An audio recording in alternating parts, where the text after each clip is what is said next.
sebenarnya kita bukan fokus ke Raffi Ahmadnya tapi fokus ke proyeknya.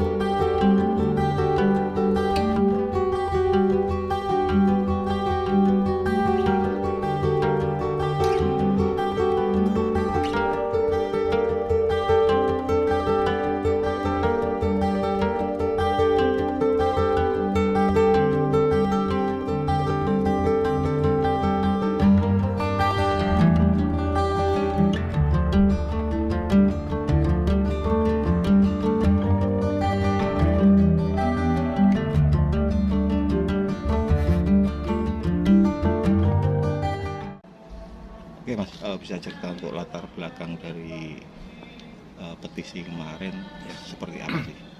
Jadi emang latar belakang petisi kemarin sebenarnya inisiatif dari teman-teman warga gitu, Jogja yang kemudian ingin merespon persoalan di Gunung Kidul, terutama di proyek Karsnya, proyek Beach Clubnya Raffi Ahmad seperti itu. Jadi memang kita secara lembaga waktu itu ngeluarin kebijakan itu di bulan Desember, kemudian teman-teman jaringan kemudian merespon itu sebenarnya kayak gitu. Mereka merasa resah mungkin karena proyek ini akan punya dampak ke lingkungan di Kars itu. Sebenarnya itu. Dampak terburuknya apa sih Mas? Kalau dampak terburuk sebenarnya ketika ada pemotongan Kars nantinya, ketika di proyek itu kemudian mengubah bentuk landscape-nya Kars, dia akan berpengaruh soal bagaimana kemampuan Kars menampung air. Karena Kars itu punya ciri khas atau keunikan soal bagaimana dia mampu mengalirkan air, kemudian di dalamnya nanti akan ditampung. Nah, ketika Kars itu berkurang, artinya kemampuan untuk mengalirkan air ke bawah itu akan berkurang juga. Efeknya kekeringan, debitnya berkurang, terus kemudian selain itu sebenarnya bencana banjir itu juga jadi potensi. Nah, selain itu sebenarnya Kars itu punya fungsi carbon capture.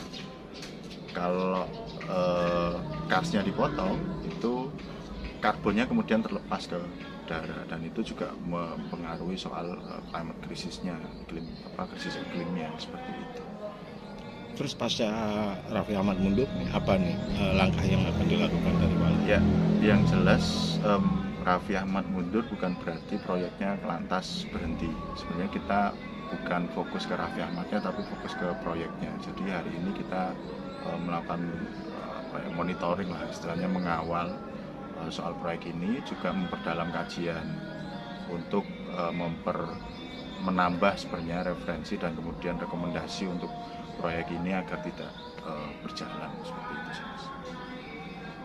Apakah ini juga akan jadi pintu masuk untuk beberapa lokasi di sekitar itu? Ya, waktu kita mengeluarkan kajian kan sebenarnya bukan hanya lokasinya Raffi Ahmad juga yang kita kaji, tapi beberapa titik lokasi yang kemudian dia juga berpotensi melakukan perusakan, bahkan kemudian yang sudah existing yang kita nggak tahu dia sudah berizin atau belum, itu juga jadi fokus kami. Jadi ini sebenarnya pintu masuk untuk kemudian memperluas kajian kita ke wilayah-wilayah lain, sebenarnya itu Mas. Mungkin sebenarnya masyarakat sendiri kan masih ada keinginan agar mereka mendapatkan nilai ekonomi lah dari misalnya Raffi Ahmad jadi masuk ke situ. Kalau dari Walhi sendiri seperti apa? Ya, masyarakat justru malah kita dorong untuk bisa melakukan pemberdayaan secara mandiri. Jadi pengembangan pariwisata yang berbasis komunitas itu malah kita dorong sebenarnya.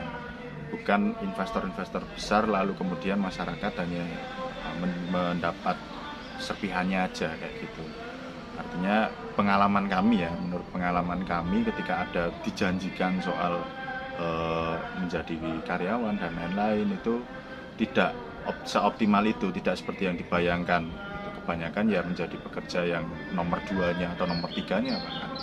yang dikontrak secara jangka pendek saja. Itu menurut pengalaman Walhi dalam proses advokasi ya. Tapi kami justru malah mendorong ketika memang ini untuk masyarakat, ya yang didorong masyarakatnya, berbasis komunitasnya, yang kemudian bisa beradaptasi dengan lingkungannya, kayak gitu sebenarnya Mas.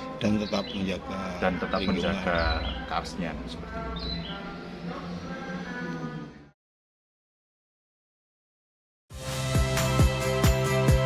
Saya Friska Clarissa. Saksikan program-program Kompas TV melalui siaran digital, pay TV, dan media streaming lainnya.